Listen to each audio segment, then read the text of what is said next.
Good morning, everybody, and welcome to our APRI webinar.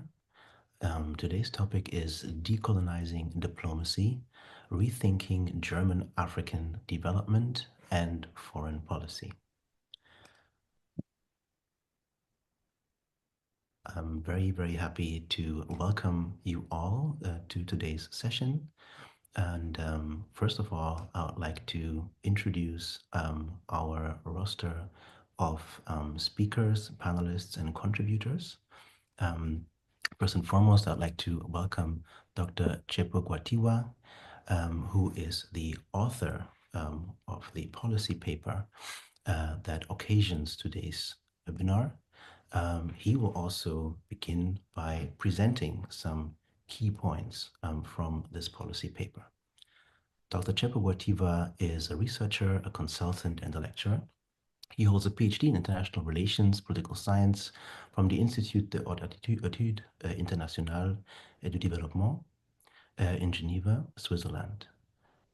Gwatiwa's research projects revolve around intelligence studies, international politics, and he has a particular interest in the nexus connecting African agency, international relations, and intelligence and counterintelligence. Aside from Chepo, we are very pleased to also welcome Friederike Kercher. She is the head of division policy issues of cooperation with Africa at the Federal Ministry for Economic Cooperation and Development here in Germany. We're also pleased to welcome Dr. Thomas Hetschel. Dr. Thomas Hetschel is the head of division general issues and supranational issues concerning Africa, Latin America, and the Near and Middle East at the German Foreign Office. And with that, we have actually high-level representatives from both the Foreign Office and the German Development Ministry who will be able to speak to the two aspects that Chepo focused on in his analysis, namely foreign relations and development cooperation. I'm also pleased to welcome Dr. Philani Mthembu.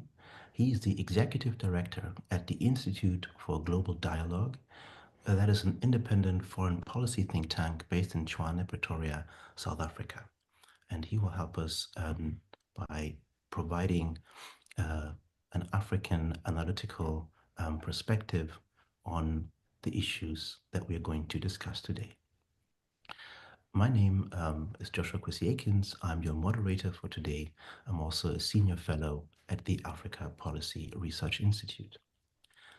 Now, before we begin, I would like to invite us to briefly consider the day that we're gathering today, because this is actually the anniversary of the closing of the Berlin Conference or Congo Conference that closed in Berlin, the city I'm speaking to you from, on this very day in 1885.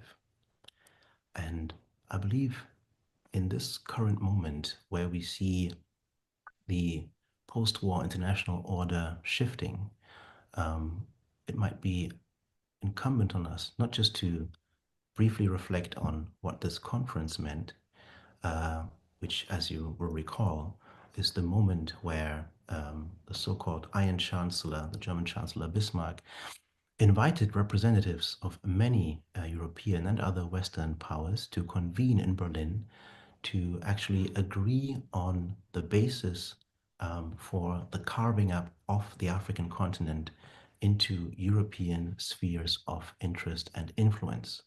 So this was actually the legal framework and the conceptual basis for Western colonization of the African continent. And I think it's important to note that there is a key conceptual gap that was opened in that moment. And that has to do with the fact that while there were representatives from the United Kingdom, from France, from Germany, of course, from Austria, from Belgium, from Denmark, from Spain, from the Netherlands, from Portugal, from Sweden, Norway, but also from Russia, from the Ottoman Empire, and from the United States of America, there were no African representatives present at this fateful conference. And so What that means conceptually is that in Eurocentric fashion, the continent was reimagined as conceptually empty, as something that could just be receiving European and Western designs, interests, policies, and certainly modes of extraction, exploitation, um, colonial violence, including genocide. So I think the point is here to note that we have actors, um, not just those who actually had territories or stakes on the continent, but those who were deemed relevant from a Western angle to have a seat at the table. Africans were not deemed relevant to have that seat. And the question I think that we should consider on this day today is um, what about this issue of the conceptual um, emptiness when it comes to looking at Western designs for African realities? Surely we could argue we've come a long way through independence, through a new multilateral order.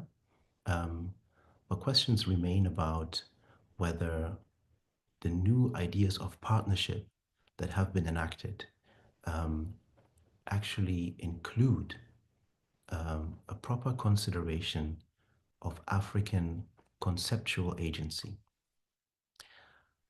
Questions also remain as to whether colonial continuities and power imbalances restrict and constrict that African conceptual agency when it comes to the issues or to the policy spheres of both diplomacy and development assistance.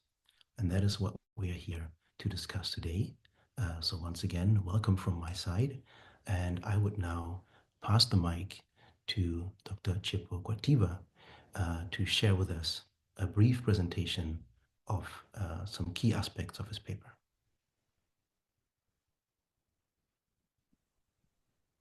Thank you, Joshua. How much time do I have so that I time myself? Right.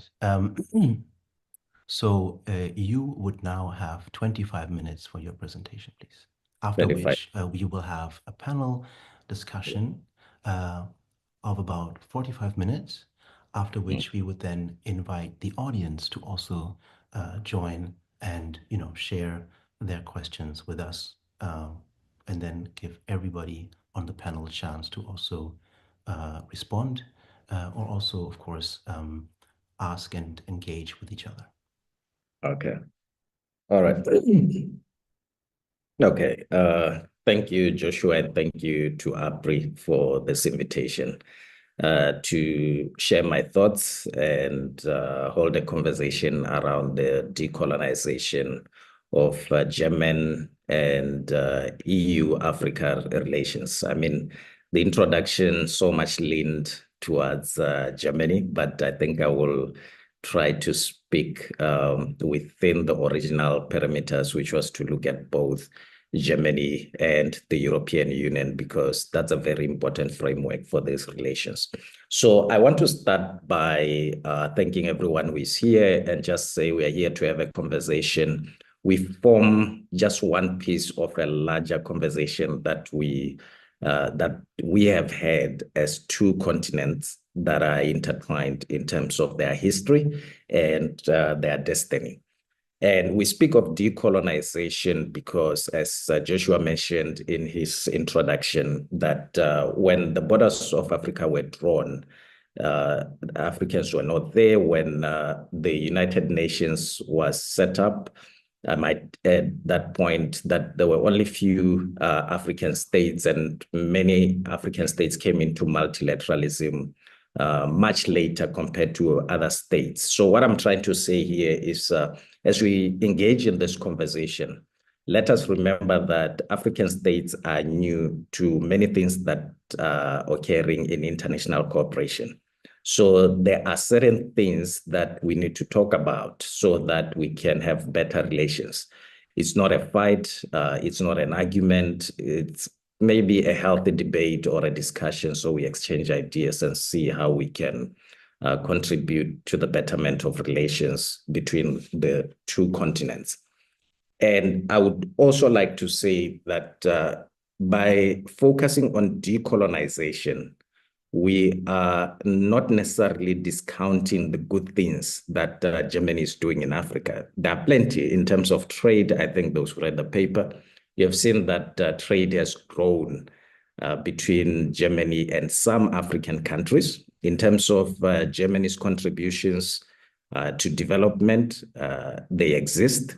And also in terms of peace and security, Germany has been an important part of the EU machinery in terms of trying to help deal with some of the conflicts in the continent. So this is a very important relationship. So I must state from the onset that I'm cognizant, and I believe that other Africans fully acknowledge the contributions that Germany is making. So what we're essentially saying here is how can we improve this relationship?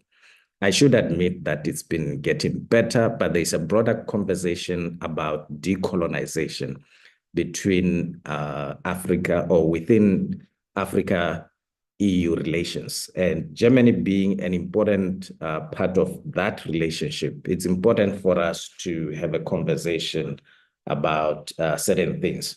So when we speak of decolonization, especially in today's discussion, let us bring ourselves to think about four important elements of coloniality and see how we can maneuver those issues, because they do exist. That is why we are having this conversation. That is why there's been so many conversations around this issue, especially I can confidently say, especially between these two continents and the bodies that represent these two continents, there's been a serious conversation, at least since the late 90s, or specifically 1998, when the then OAU boldly brought that to the negotiations with their European counterpart.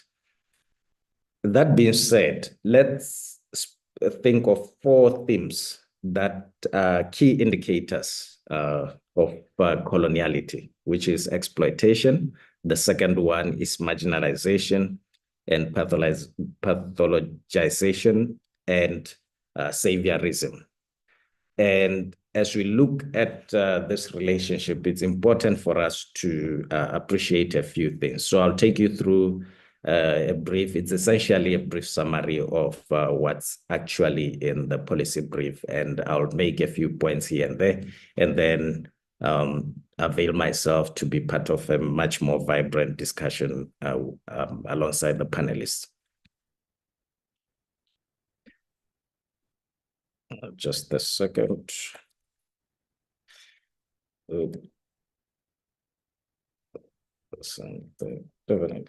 Okay.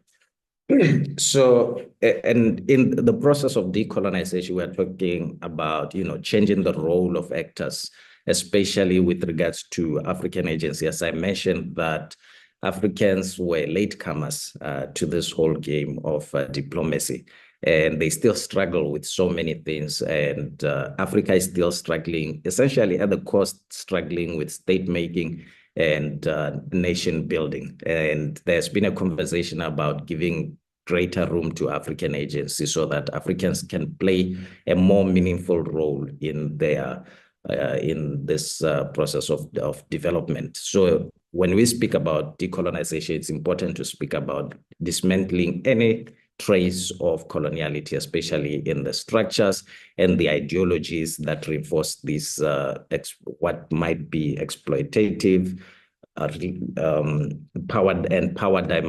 equal power dynamics between the two continents. And this also implies a situation whereby different European countries, including Germany, need to introspect and ask themselves, what is it about our ideology that is perpetuating coloniality, especially in a region where we want to play a meaningful and positive role? And I should really commend the German government for starting this exercise of introspection. We have seen seminars, we have seen publications of strategies that point towards a desire, or at least point towards an engagement in this area of decolonization. But it's very important to go beyond, mere rhetoric. What tends to happen in international affairs, especially if you are looking at this from the African perspective, every 2 years there's always a new buzzword or a concept or a new concept that our dear colleagues in Addis Ababa have to, hold on to and then run around with it and see how they redirect their course of diplomacy towards that particular, like, it can be security, it can be development. And having said that, and I've already mentioned that it's important to speak about this relationship because there's been an increase in cooperation. I think the number of embassies that have opened in Africa over the years, agencies like the GIZ has increased its footprint. And we have had some of the key African thinkers speak positively of Germany's role, especially since around 2010. And even though there were frustrations much later on, this shows that this is a very important relationship. And we have also seen instances whereby Germany plays a role where the European Union and the African Union could not agree. Germany was oftentimes available as a partner to provide aid or any form of support without conditionality, especially at the beginning. That was the case around 2010 going into 2012. The first time I got involved in this kind of research, I remember different diplomats, whether within the African Union Commission or in different missions where I conducted interviews, they were speaking positively of Germany's support, especially in the area of peace and security and what could be called sustainable development. But as Joshua mentioned, it's unfortunate that Germany does have a colonial past in Africa. And I think we have also seen in the news how certain countries such as Namibia have had to engage with Germany to try to deal with some colonial legacies. And something that was always shocking, especially going around, and even in the recent months when you speak to people about some of the atrocities that happened during the colonial period, some were not that much aware of what happened because Germany did not stick around because of the events that took place in Europe. So it's normally not listed among some of the primary erstwhile colonizers in Africa. But there are certain things that we'll talk about that might help us shape this conversation and how we do things going forward in these relations. Just a second, let me correct something here. Thank you.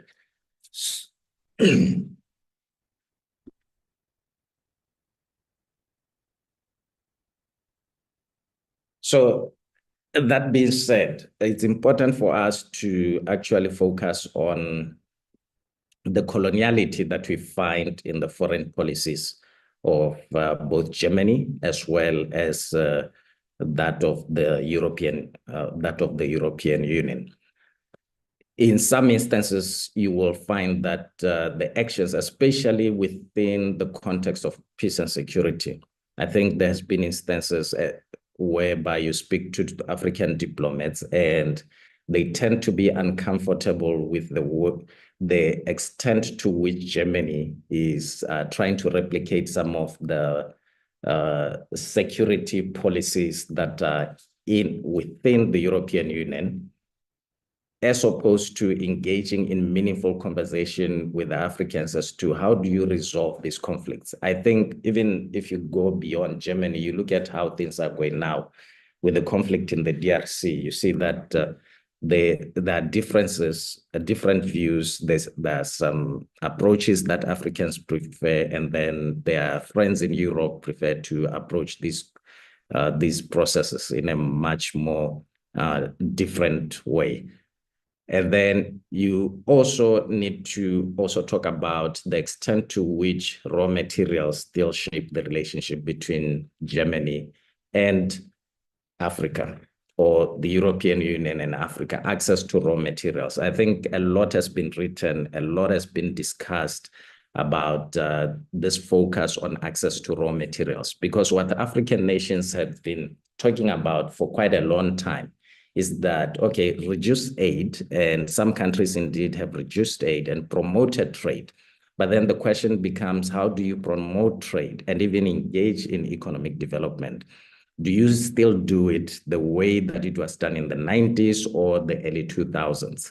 And you also need to also bring into that conversation the attitudes that exist, because it's one thing to have something on paper to say we have this Africa strategy and we want to do things differently. But then the question becomes, how are we going to get people to actually start thinking in that direction, so that you remove any element of paternalism as well as any element of dependency? Because it doesn't just happen in Germany. You see it when it comes to China, Chinese aid into Africa. You see it with Korean aid and development support in Africa, and even the European Union development programs. You still see these two key elements of paternalism and dependency. So the question becomes, how do we redraw these programs so that they don't retain that coloniality, where there is an unequal power and an unequal relationship and things are done differently? I think I've given examples on instances whereby sometimes the local actors or those who have been working on those programs prior to receiving some form of funding or support, because I want us to really appreciate the fact that there are instances where the European Union or Germany comes in to provide support, but the locals had already been doing something about it. It's just that they did not have the appropriate resources, which may include funding as well as technical expertise.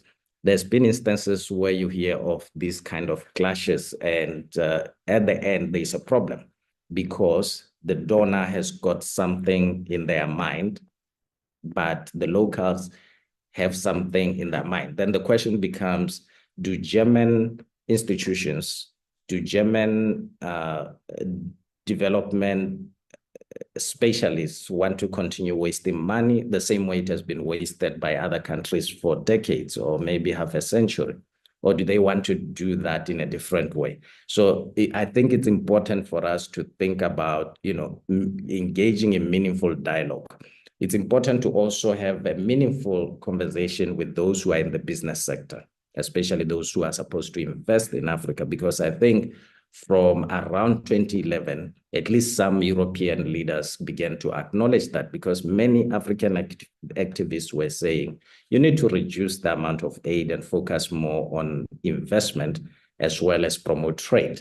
Then the question becomes, is that something that is just said at a political leadership, or it also goes through to these chambers of commerce so that the business people also appreciate that, so that you don't create any more of these problems? And I think some of these issues have been put out there either within the EU-Africa relationship or the broader relationships or partnerships at the level of the WTO. One of the key things that Africans have been keen to make headway in is the issue of technology transfer, and to also focus on training some of the people, especially those who are in training programs between the countries, that, if you can move beyond the usual things that are offered in African universities, there's nothing to write home about if you are training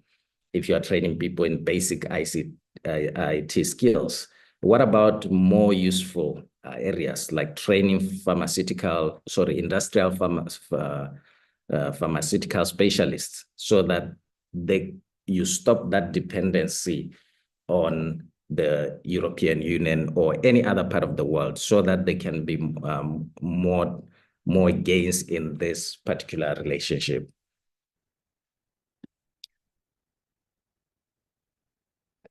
And it's also important to, I think I've covered the issues relating to the European Union. I don't need to keep on repeating those. But it's also important to also talk about the positive role that Germany has played in the past with regards to organizing the compact and also advocating for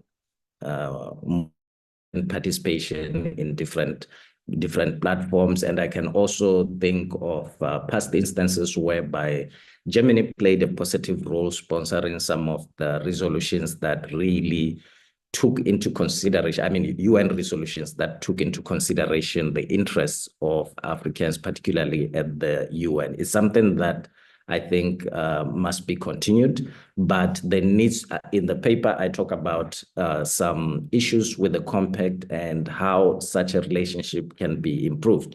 It's a long way to go. It's something that we'll still need to deal with between the two continents. I have a lot that I could say. I'm not sure if this will be the right platform, but I have a lot that I could say to Africans about at least taking more responsibility for African agency, because if you look at the gesture that Germany has extended in terms of having this kind of conversations, helping co-sponsor some of the UN resolutions at the UN, and also creating a voice for more African representation in the G20. It's something that has been done before. And I might say, I mean, if you look at what the Japanese did in the early 90s, and I might say that as part of this conversation, maybe we should also talk about what Africans should really do so that they step up and make this a balanced relationship. Because if we speak of better relations, but the Africans don't do much on their part, and this is something I think that has been worrying different European capitals for a while now. In November, we were at a conference in Pretoria, and different European ambassadors spoke about this to say Africans are not playing their role despite all the opportunities that they have been given and the structural opportunities that exist. But I think as much as we talk about colonial influences, these unequal power dynamics, I think today I would like to also hear what are Africans doing to maximize on some of these opportunities whenever they are provided. This is not to say I don't want to talk about the unilateral agenda setting by the European Union. This has been said so many times, but today I'd like to invite us to a different kind of conversation to say, can we at least have a frank conversation between the two actors or the two sides and say who is doing what, who is supposed to do what? So I hope Africans will also jump on this and make a meaningful conversation around this. I've spoken about issues relating to aid, but I think the key thing here, in simple terms, I think one of the things that at this point, maybe different actors, including Germany, that they should learn to do, especially in the field, as opposed to the conversations that we have in capitals or when we have these nice conferences in these beautiful hotels. One of the key things that they need to do is to listen, understand, and engage. I think this is a complaint that you hear from people who are working in Mali, people who are working in Namibia, Zambia, some at the African Union. This is one of the common things to say. You need to listen. And this is what they used to say to Americans at the time when it was fashionable to start partnerships with Africa. And of course, the Americans didn't take kindly to that. But it's something that's really, really important, because at some point, think of this, especially to my colleagues who work in some of these ministries. At some point, your own populations in Europe, they become frustrated that you are giving too much, money or support to other countries that could be used locally. Look at what's happening in the United States right now. That's that kind of chorus. At some point, there was that kind of concern in the United Kingdom. But how do you actually deal with this? How do you preempt this? Is to engage in meaningful trade. The same way European investors listen when they come to the Asia and the Pacific. I think it's also important to do that in Africa as well. The same way they listen to policymakers when they talk about the transfer of technology. This is something that Africans also desire, so that there can be less of these different attitudes or conditions that create some form of dependency. Sorry. I will not talk too much about the European Union because I've run out of time. But what I will say is that this is a conversation that has also been going on, and there needs to be a broadening of the issues that they focus on. And Germany, of course, is doing, I think they're doing a lot of good things in this regard, a little bit up ahead of the European Union in this regard. Many wonderful things happening in the health sector, some wonderful things happening in the education sector and renewable energy. These are some of the key needs that exist in Africa. But it also goes back to this issue of the empowering of locals, to avoid a situation whereby at some point the German population will say, we are giving these Africans too much money and look at what they're doing with it, or we don't see any return on investment. Let's get rid of these. It's important to have that meaningful conversation with the local actors to say, how do you want to approach this? In that way, you are making room for agency. And I think trade, this is a vision that has been in the works for decades, that at some point, this relationship will be developed, will be defined by aid in huge, by trade, not aid, in huge trade volumes. And Germany is already on course. The question becomes, how do you actually expand that? And how do you even move around certain controversial issues, whether it's addressing colonial legacies and just also staying clear of controversial issues such as mineral beneficiation. And I think in the paper I also speak about certain controversial issues that some are contestable, but with the information that I gathered, I thought it would be important to stand my ground on that. Any semblance of exploitation, it's something that Germany should be wary about. Different actors take chances every now and then, but you don't want a situation where you end up being like France. I mean, today I just want to sound so casual in the conversation, not sound academic, because these things are happening. Look at what's happening to France now, because there has been a lot of exploitation, marginalization, and elements of saviorism that have been in that France-Africa relationship. So Germany can learn from that. Access to raw materials is key to many economies, including within Africa. But going about it in a way where Germany not only engages in those cosmetic conversations, but actually having meaningful engagement, not just with people at the political leadership or those who had ministries, but also finding a way of engaging with the communities, whether it's community-based organizations, traditional leaders, also, especially with regard to sensitive areas, such as engaging indigenous populations, such as, I'll give you an example of the people that are normally referred to as the Khoisan, and on our side, we call them the first people of the Kalahari. And I think I've mentioned all these others, and because of time, I'll just go straight to the recommendations. I think one of the best ways to improve this very important relationship, I can't emphasize the importance of this relationship more than this, but it's important for the two continents at different levels. I mean, we have had that dialogue at the highest level between the leaders of the two, at the political level, but it's also important to have that dialogue at the level of what the guys in Geneva normally call transnational policy networks, to identify and dismantle any exploitative structures in this Africa-Europe relationship. and to also listen to Africans, some of their concerns. It's not to say they want to be spoiled, and have everything done for them. Germany has got their own interests, the national interests, their economic interests, but Africans also have their interests. So it's important, I'll emphasize this over and over, it's important to listen and to dismantle any cohesive structures. And finally, it's also important to accommodate African agency and ownership in this development cooperation, particularly between Germany and Africa. It is a conversation that must be had, and it must go far. And like I mentioned a few seconds back, it should not only be at the political level.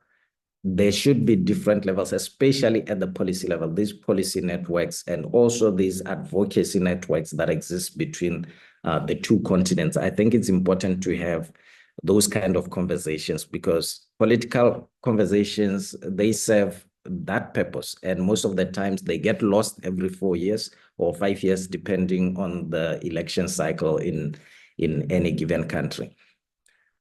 And I will not talk much about the colonial issues. I think I've mentioned this word a lot, but I would like this conversation to be a little bit more eclectic. Thank you very much. I apologize to the moderator. I've gone beyond my time by 3 minutes. I apologize. And thank you very much. Thank you very much, Chipo, for a very concise view of your paper, for addressing a whole plethora of issues, both when it comes to history, when it comes to different policy realms, and also recommendations. Now, this was brisk and concise, no worries about taking the time it needed. I would now like to engage with our panelists to go a bit deeper, now that we have the opportunity to actually look at the different facets when it comes to development policy and foreign policy. And I would like to start with you, Friederike Kercher. I mean, we have just heard a summary of the policy brief, right? And I'd like to ask you, Friederike, in your role as head of division of policy issues of cooperation with Africa, I mean, how do you engage with this analysis? I'm asking also against the backdrop of some of the criticism that Chipo mentioned, where there is this danger of, certain buzzwords in development, such as decolonizing development itself, being turned into rather quaint fuzzwords. But also, we have to be aware of the current backdrop. Chepo mentioned some of the criticisms and challenges that are leveled at development policy. And I think it's fair to say that there are criticisms from different angles, right? So you could say there's maybe a kind of progressive policy critique. There is a kind of popular, and I would say increasingly populist, maybe even right-wing critique of development. So it is clear from the current political dynamics, especially also in Germany, just post-election, that we could say that, in this debate, you might find yourself between a rock and a hard place. And so this is something that certainly requires careful navigation. But I just want to invite you to first, respond to some of the things. What is your assessment of this analysis in this particular political moment? Thank you very much, Kwesi, and also Chepo, and good morning, everyone. And thank you for inviting us, for having me, and also for doing this webinar on, I think, a very crucial, very relevant political issue that we need to deal with in these times. I can already say we are all in for an open and frank conversation that sometimes certainly is not easy because, as you rightly stated, Kwesi, we are getting at very principal issues in development cooperation, but times are changing, and so needs policy. So we need to have this discussion, and we are very willing to go into listening and learning mode. And I believe we've already done that. And I can tell you that this whole process and dealing with colonial past, coming to terms with it in development cooperation, it's far too demanding than to be just a buzzword. At the same time, this, the entire ministry, the Ministry for Economic Cooperation and Development, has embarked on a process to really self-reflect the way we work. And as is the case with bureaucracies and institutions of this size, sometimes we may move, not as quickly as we'd like to.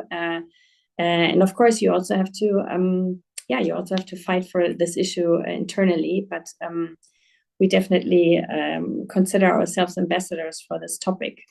So let me share with you what we have done for 1.5 years now. I mentioned we embarked on an internal work process to examine our own work with a view to identifying possible post-colonial structures and thought patterns. Of course, we all like to say and believe that we are guided by an objective to reduce global inequalities.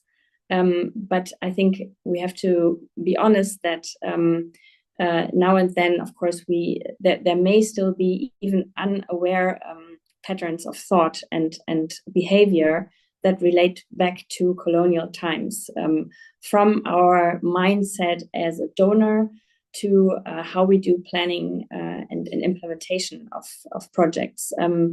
So what was really good experience is that this started at our ministry at BMZ as a bottom-up approach, really, and it came from our staff, from a motivated group of staff members, and was then upgraded into a full-fledged internal process that is backed by our political leadership and also supported by an external consultants team. So we also invited external experts to tell us the truth, so to say. And the overarching aim, of course, is to make power balances and resource imbalances that naturally are there, to make them transparent and to reduce them.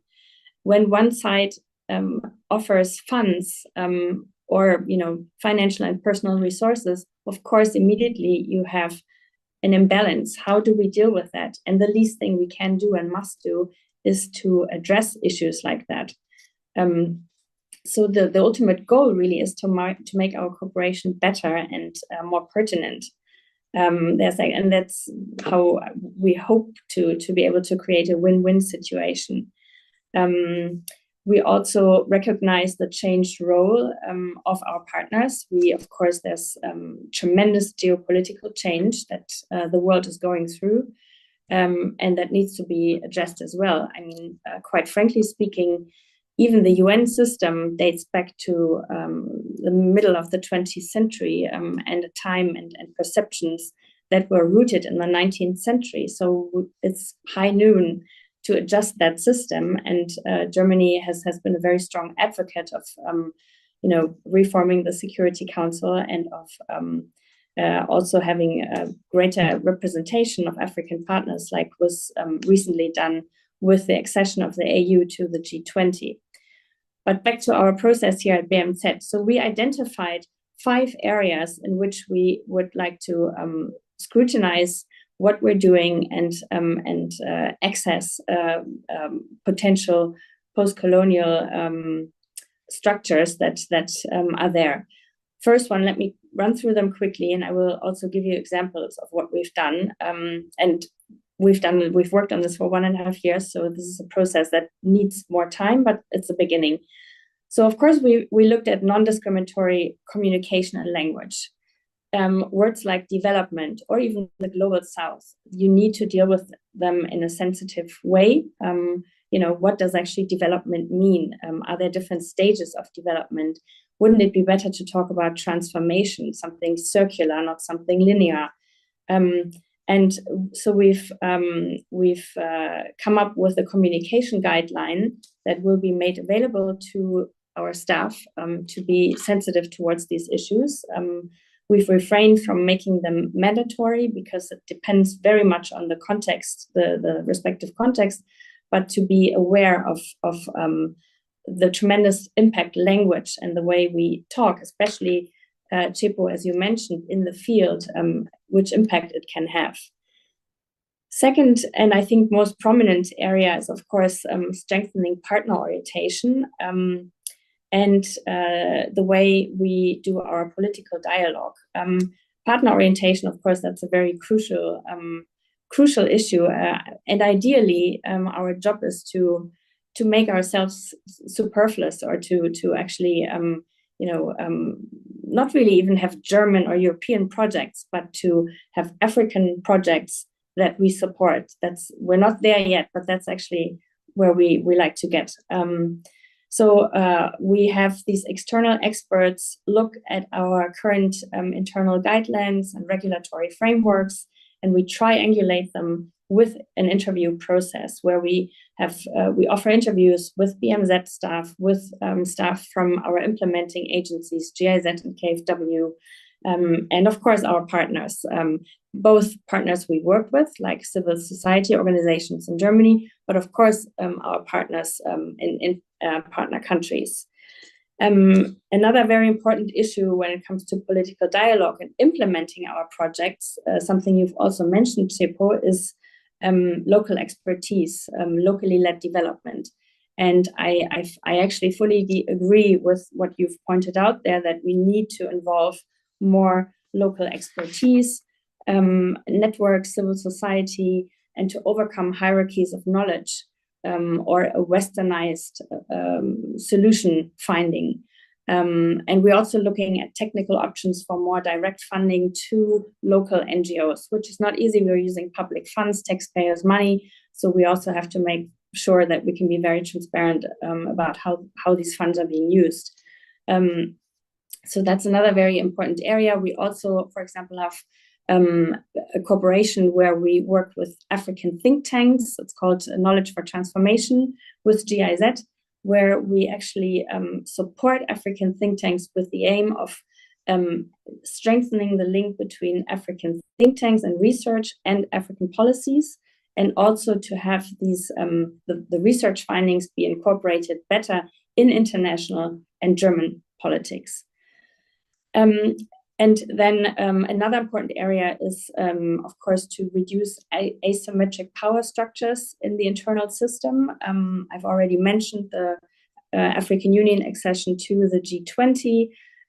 We also launched, with a new fund for dealing with climate-related loss and damages, we actually were a very strong voice for making sure that the majority of the voting rights in this fund are actually held by countries from the global south.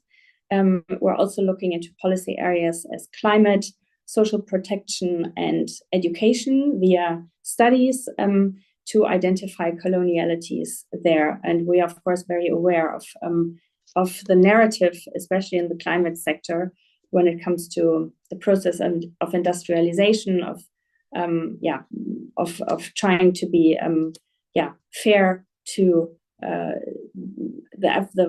where Africa and when I say Africa, I'm very aware that there are 54 different countries where it stands, and that it needs to be balanced out. The need for industrialization, the need for of course climate protection, and we need to be very aware that of course most of the climate pollution actually does not originate in Africa. And the final area, also very important, is internal sensitization. So we are incorporating training concepts on coloniality in all our training for new staff members, but also for the preparation for secondments to embassies or permanent representations. And we also incorporate them into our leadership and management trainings. And finally, we also, our Minister Schulze, she organized or invited for a conference in December maybe some of you attended this conference, where for the first time BMZ actually invited to a conference on how to confront coloniality.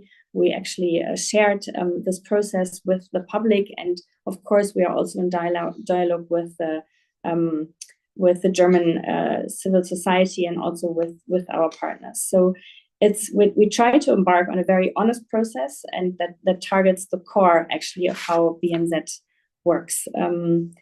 But of course, there are, and then I will come to an end on this first question. Some criticisms you voiced, Chepo. I mean, generally, what we're looking at here is to deal with the challenge to address interests, politicalist interests. We are moving in the political sphere, and that's always determined by interests. Of course, there's no interest-free sphere, but there's also a moral and humanistic impetus for the Sustainable Development Goals. They were adopted by the international community, and they have to be implemented and followed by the entire family of nations. So that's also something that's important to consider. I just briefly want to touch on the Compact with Africa that you mentioned. We've looked at the study, we've read the criticism there, and of course, this is a forum that was established during the German G20 presidency in 2017, but it's really focuses on reform agendas that partner countries actually launch themselves, and the willingness to access the Compact with Africa is voluntary, and we have continued interest from African states. So this is really something where we try to support African agency and African political action. So I appreciate also what you said, Chepo, on needing that too. This has to be a two-way street. And in closing, let me say that with our Africa strategy, we are really focusing on supporting African initiative. For example, we supported the Africa Climate Summit in Nairobi, not to come up with new projects and corporations, but to look at what's there and how can we support this. There are other areas, of course, the common free trade area where Germany is the largest bilateral donor. But as I said, and as you pointed out, Kwesi, there's criticism, of course, from the right, if you will.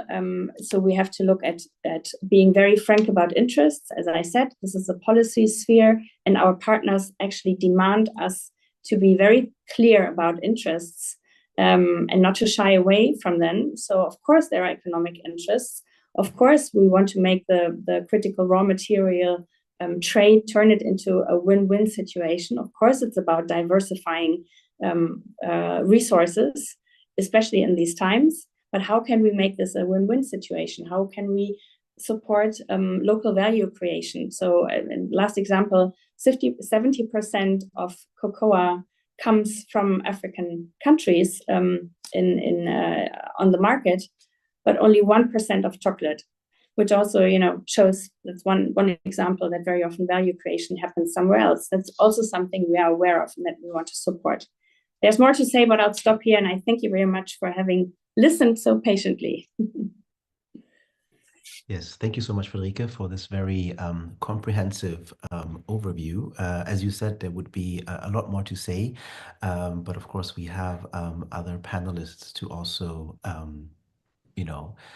bring into this conversation. So I'd like to close off this round of engagement with your perspective with one final question. So it seems to me that the work that you have embarked on is really also about navigating towards maybe a different role for development cooperation within the German and also maybe the broader EU policy space. As you mentioned, there are different pressures from different angles on this process and on the role of development cooperation as a whole. And if I understood you right, this is an ongoing process. The process is not done. So I would be interested to understand where are you looking to for inspiration? Maybe there are, some examples. I also want to point out that there is not just state-led development, there's also, a whole plethora of NGOs who are also engaging in these same questions and looking towards changing their structures, right? So as German Development Corporation has to reposition itself in the new policy field. My question is, where do you look to create this new role, and what would you say are some, distinguishing characteristics that you would say are important to keep in mind when we ask the question, what should development cooperation, what should international cooperation be, beyond just, looking at the nexus of, say, development and security, development and trade, right? What is the particular, maybe long-term, maybe relational contribution that your process can make? Thank you. Yeah, that's a big question. Let me first acknowledge civil society in this respect. We believe and we are very aware of the fact that it was really NGOs and civil society who initiated much of the political action that is happening here. So, bottom-up works, and we try to go into listening mode and learning mode. And of course, when you ask me where do you turn for inspiration, I mean, of course, we are listening to our partners, to our partner countries. I mean, we do government to government level, but we also support NGOs working with one another.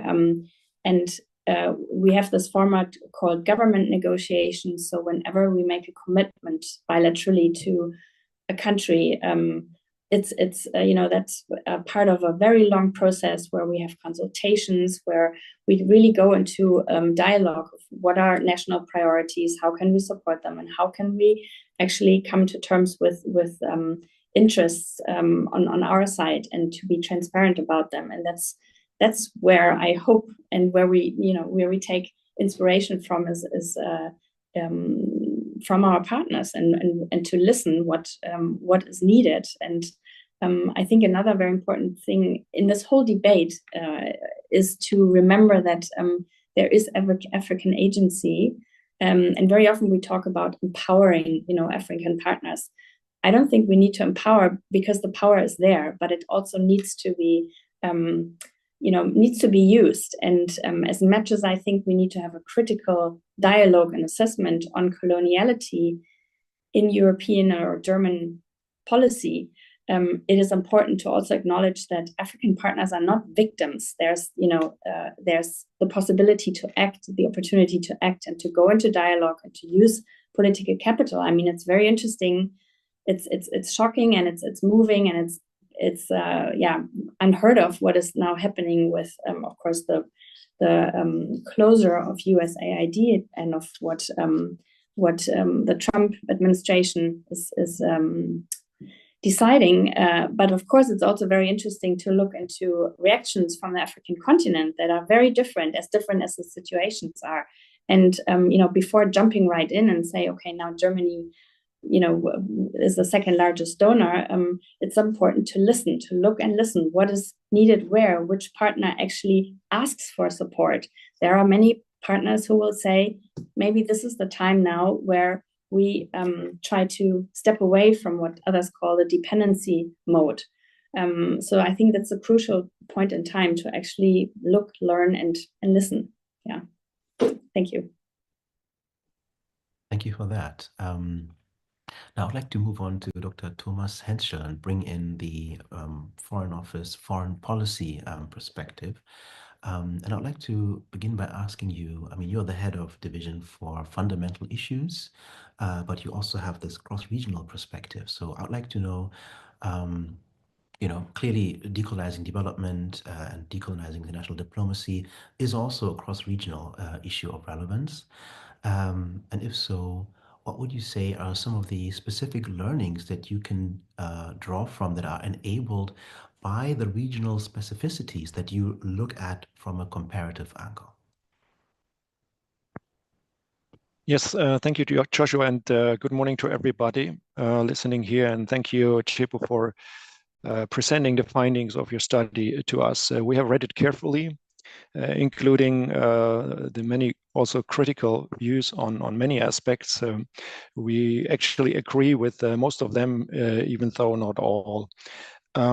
If you allow me, just because I do not know to what extent the audience here has been following what Germany has been doing on coming to terms with our colonial past, just to start with an honest admission at the beginning and explaining that a real and comprehensive debate on Germany's colonial past has been delayed for far too long. And in many respects, we are only at the beginning, and for decades, Germany's colonial past was a non-issue, both in society and also in the German federal government. And the description colonial amnesia fits it quite well. And for a long time, a rather false image was painted of Germany as a comparatively small and harmless colonial power, which simply is not true, as our country played a crucial and dark role, causing tremendous suffering in different parts of the world. So having said that, at the same time, I would like to emphasize that this is not longer the case today. And we, Germany recognizes its historical responsibility, and it is consistently working on coming to terms with its colonial past. And we here at the German Federal Foreign Office in my division, we're trying to coordinate this a little bit and trying to apply a rather systemic approach to this. So having said this, to answer your question, first of all, our historical responsibility is not one-dimensional, and it's very much context-specific. So one of the main learnings of the last couple of years is the understanding that there is no one-size-fits-all solution. And the perspective on German colonial rule, the level of interest to talk about it, and also the specific topics and the demands, this all varies a lot depending on the individual country context. And in some cases, even within a specific country, between several communities affected. So therefore, it is very important for us to address our colonial past with a very context-specific approach. And this entails that we signal and that we are actually open to dialogue. And at the same time, that we leave it to the countries and to the societies of former colonies to define the context and time for such a dialogue. So we really want to avoid the perception of, and here I quote, first you colonize us and now you decolonize us, end quote. And it is important that this is not only a matter of perception, but we are convinced that this is the right thing to do. And at the same time, we also observe fundamentally different approaches to similar issues. If you take, for instance, the issue of the return of cultural artifacts, the interests of states and societies can be quite different.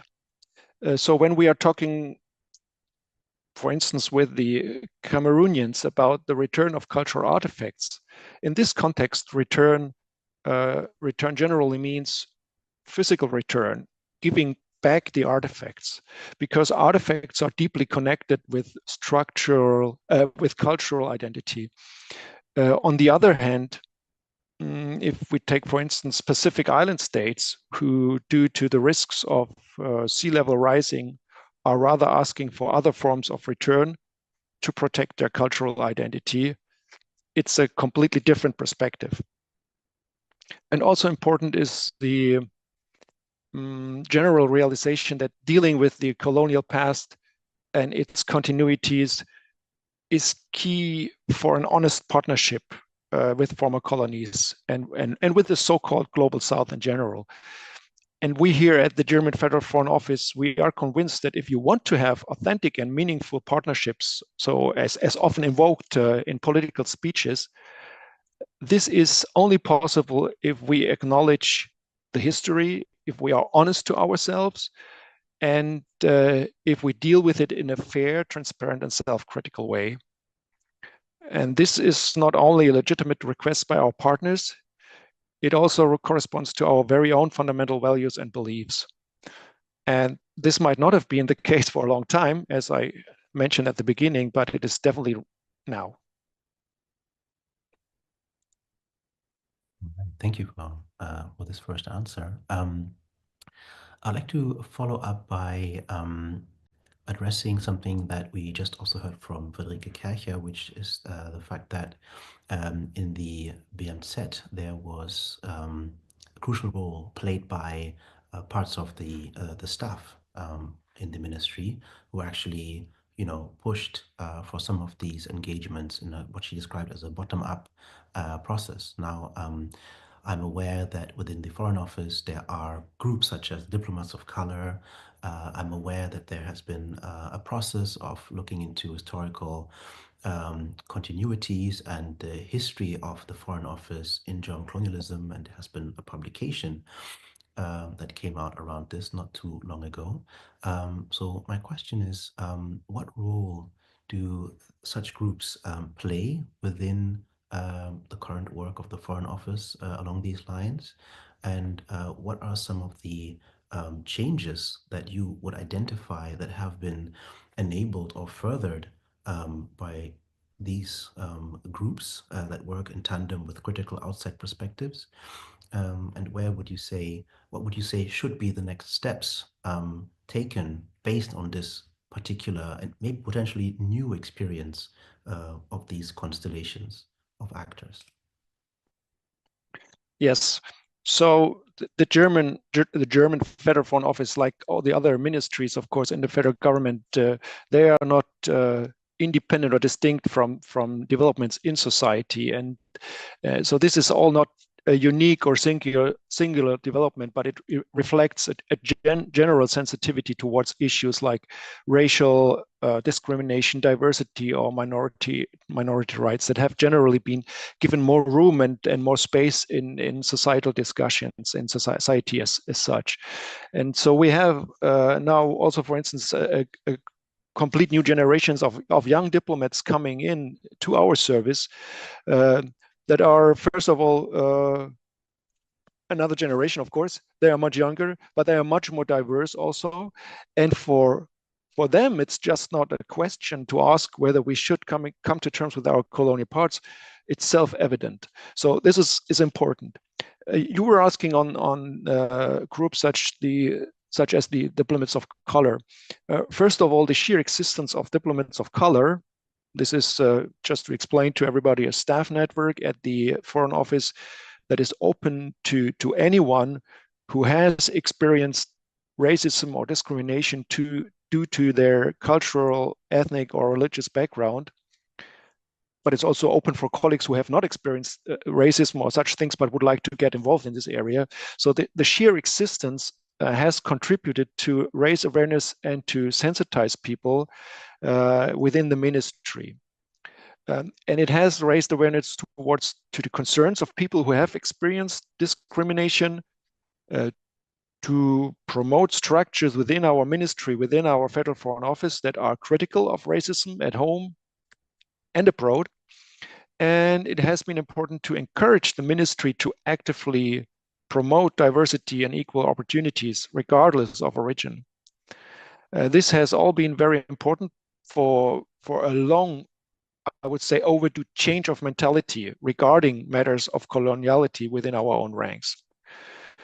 And to also make it more concrete, the diplomats of color were, for instance, crucial in initiating concrete projects. For instance, they were giving the impulse for an anthology on the role of the GFFO in regards to its colonial past.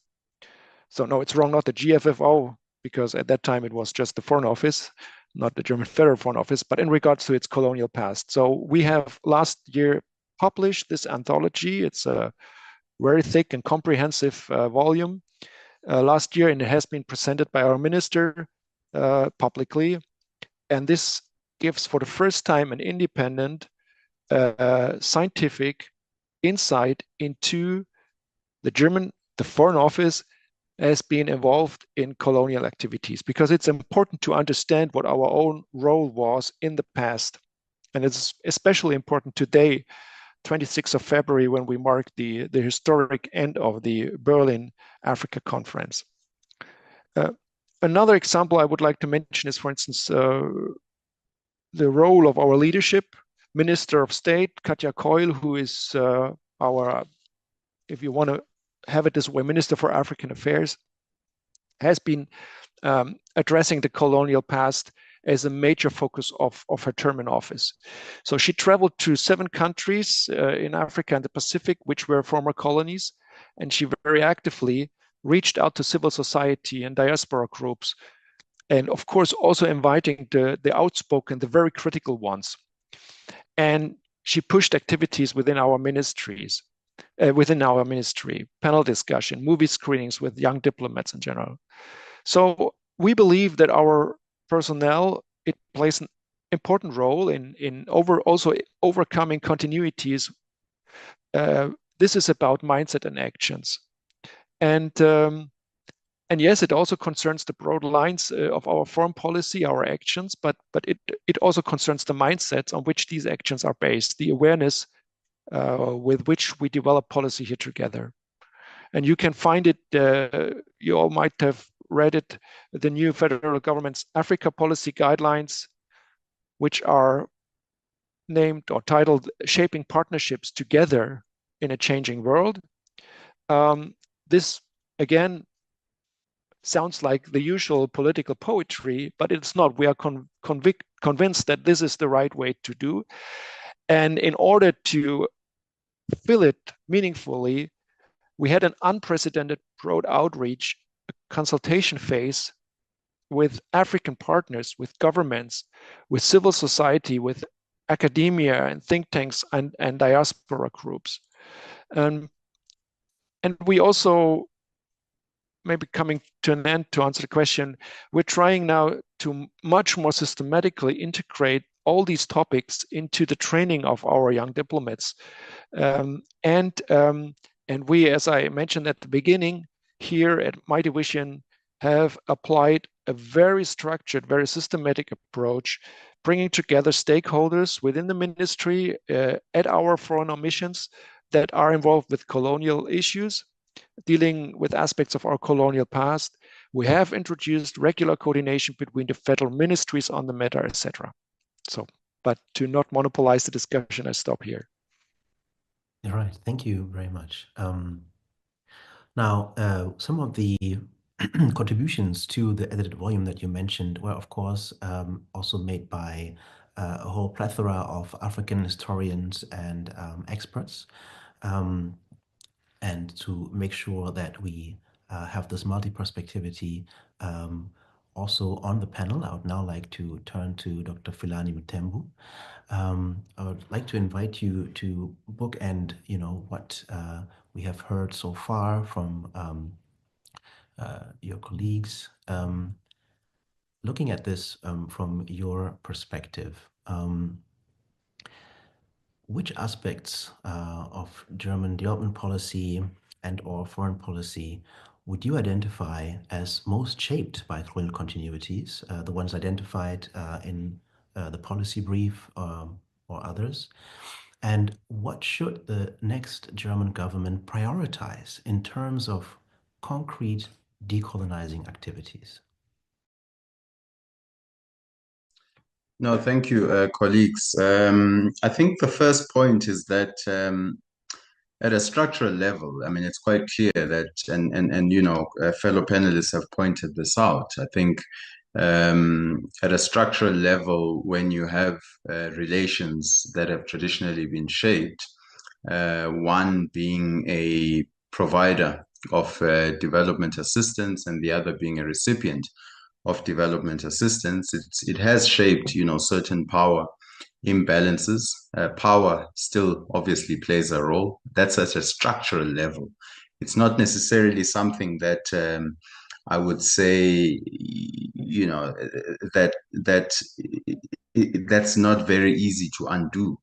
To undo that, you need actually it's not so much of what Germany will do. Germany can assist in that, but it's more about really the African continent reaching its development potential.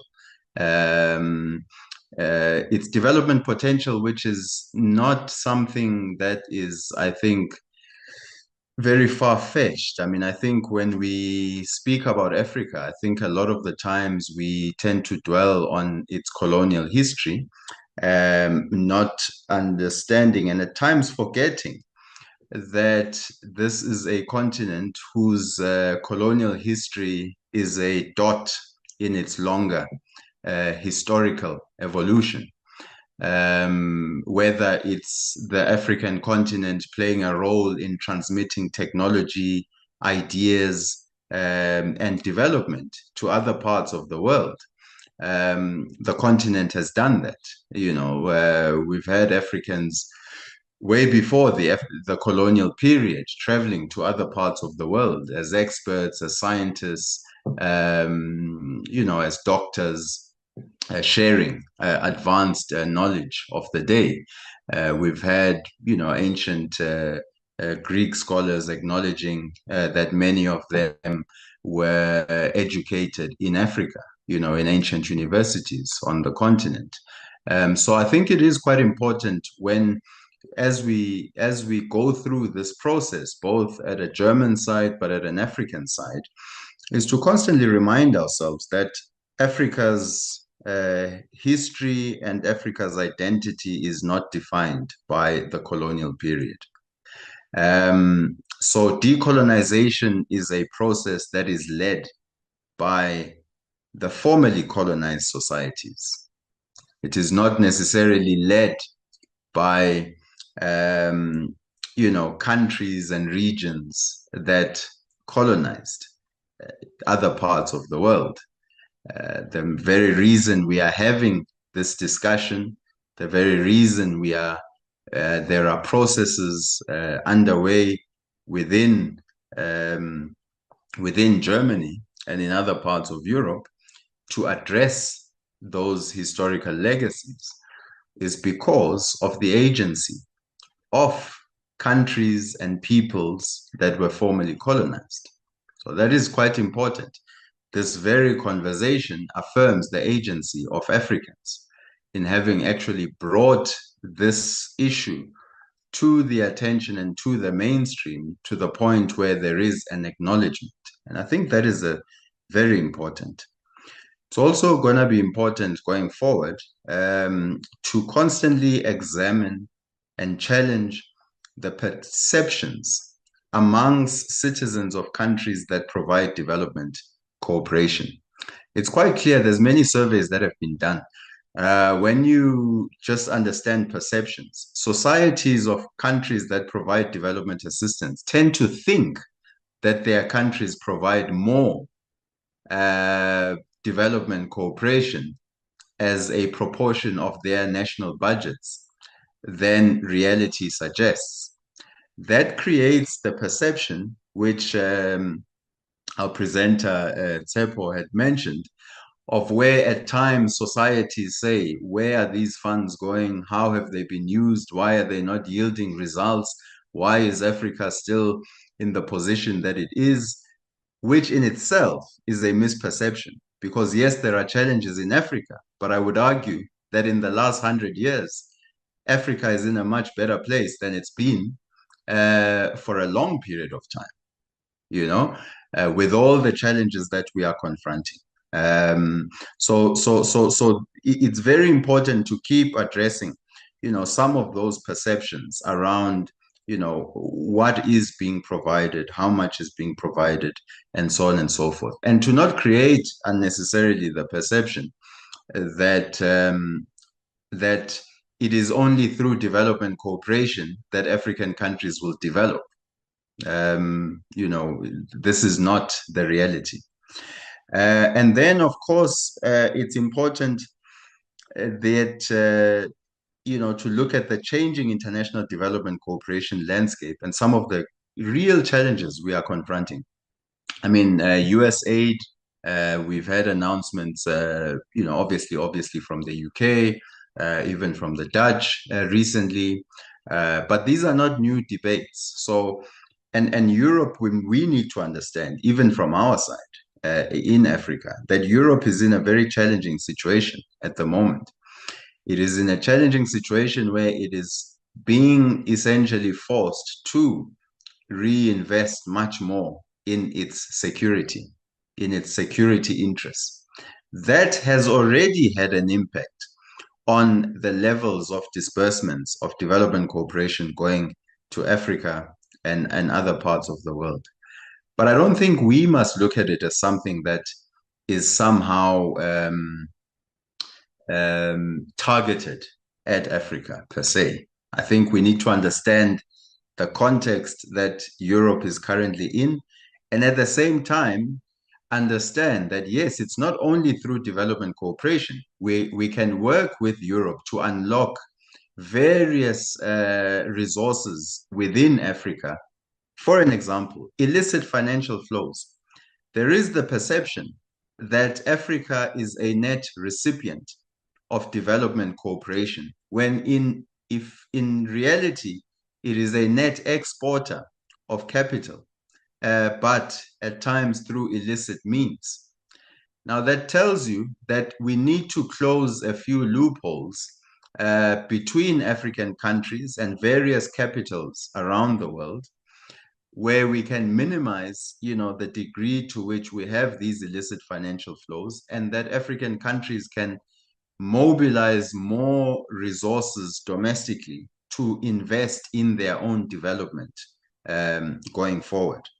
So this is going to be important, and Germany and the Europeans can play a very key role there, because again, the perception is that a lot of those illicit financial flows are because of corrupt governments, when in reality, of course, you have corruption, but in reality, we need to look at the role of multinational corporations in terms of the role that they play. Are they paying their fair share of tax where they are making their profits?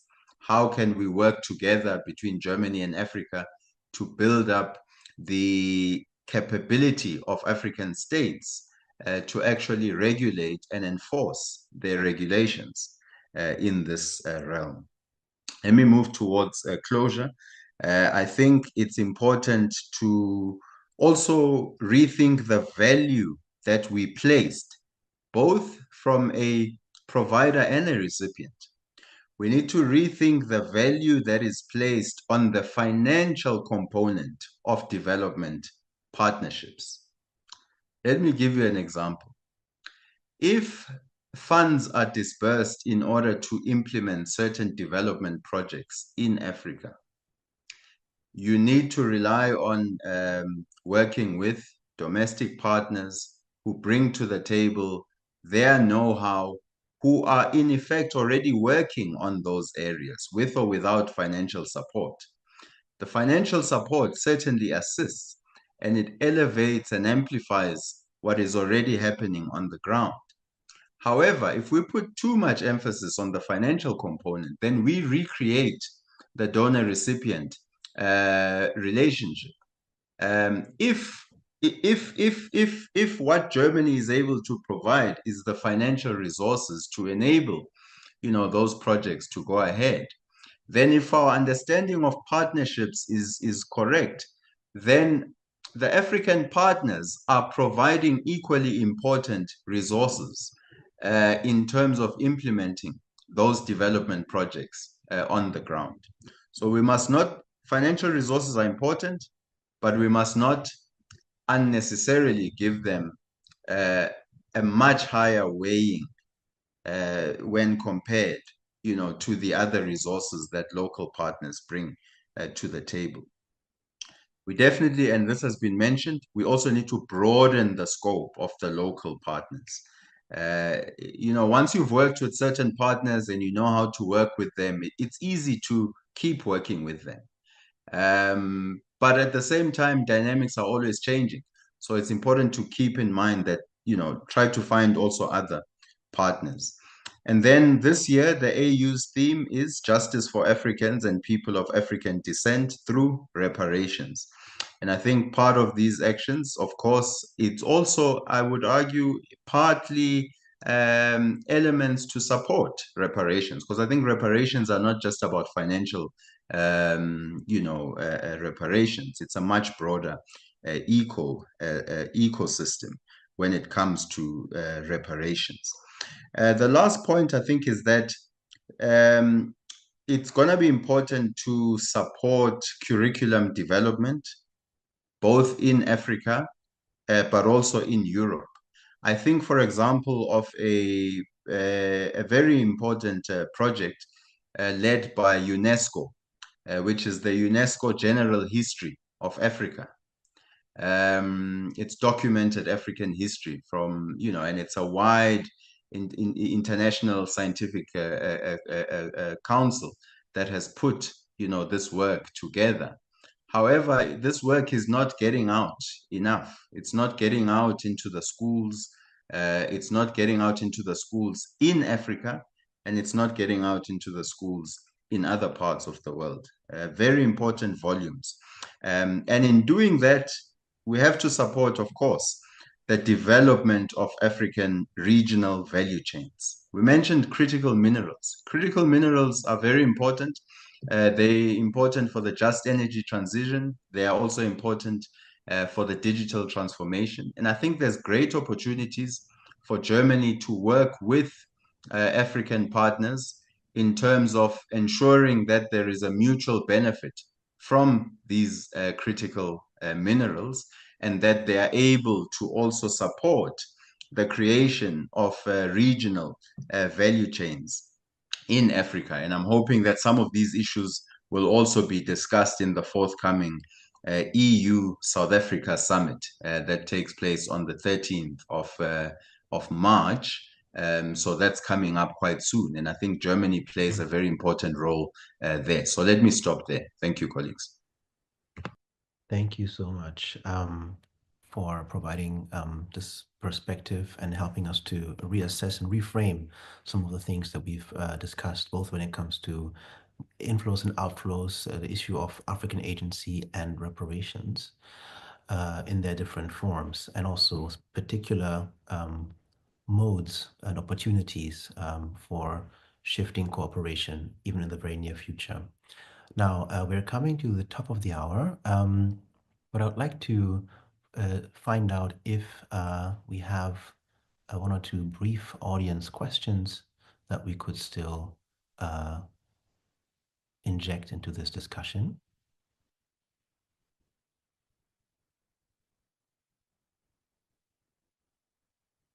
This does not seem to be the case at the moment. Okay.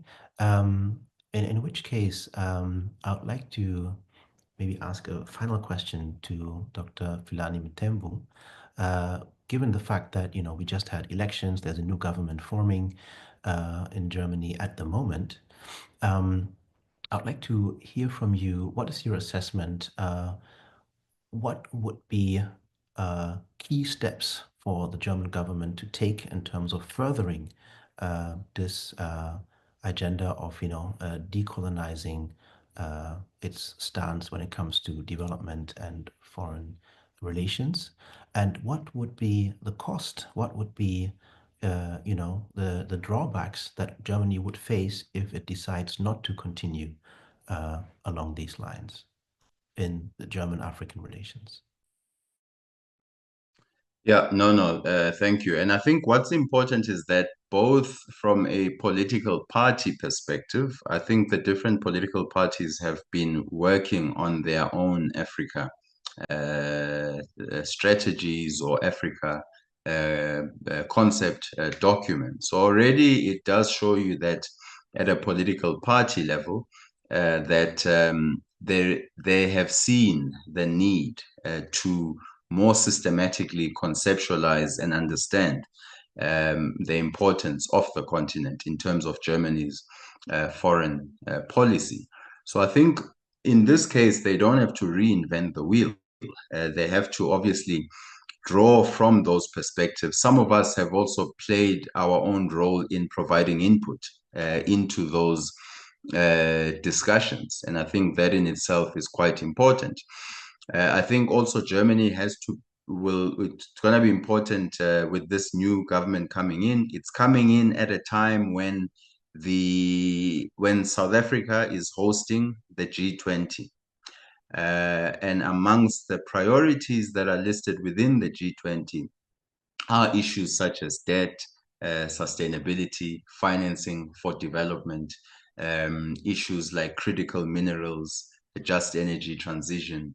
So Germany and the incoming government, I think it needs to act relatively quickly to not leave a vacuum, because a lot of those discussions are quite important, not only for South Africa and Africa, but also, for Germany itself, for German industry, German competitiveness. So I think in that sense, Germany needs to support South Africa's G20 presidency, the first one that has been held on African soil, and also being held at a time when the African Union is a full member of the G20. And I think there is an understanding of what it would happen if it does not continue on that path. The reality is that with all the challenges that Africa faces, the African continent is definitely one of the areas for great opportunity when it comes to development, when it comes to economic growth. And so a country like Germany cannot afford to not be active within Africa. Just last week, the Minister of International Relations in South Africa announced the revival of the Compact with Africa 2.0. This was initiated under the German presidency of the G20 in 2017 in Hamburg. And this already provides a great opportunity for the incoming government to basically utilize this opportunity to revive and to look at what were the challenges in terms of the Compact with Africa before. But because South Africa has already affirmed the need to revive the Compact with Africa, I think this is a perfect opportunity for the German government that is incoming to act swiftly, support South Africa's G20 presidency, and see how to revive indeed the Compact with Africa. All right, thank you so much for this final assessment that again leaves us with key pointers even for the very near future policy horizon. That's leaves me with a round of thanks to first Dr. Tshepho Gwativa, the author of the policy brief that occasioned today's webinar. Thanks also go out to Friederike Kercher, to Dr. Thomas Henschel for making yourself available and for actually sharing some frank perspectives and insights from the BMZ and the Foreign Office's work around these issues respectively. And thank you to Dr. Philani Mthembu for providing South African analytical perspective on the issues under discussion. I'd like to invite all of us to see this as not the end, certainly the end of the webinar, but it should mark the beginning of prolonged engagement on these issues. And of course, one way of doing that is to check out the paper, which you find on the Africa Policy Research Institute website, afripoly.org. And of course, also find the research and the advocacy of our African experts, both the guests today and many others whose views we collate on the website. So with that, I thank you for your interest and I wish you a good and fruitful day and hopefully inspiration for further engagement and discussion on the issues broached here. Thank you and goodbye.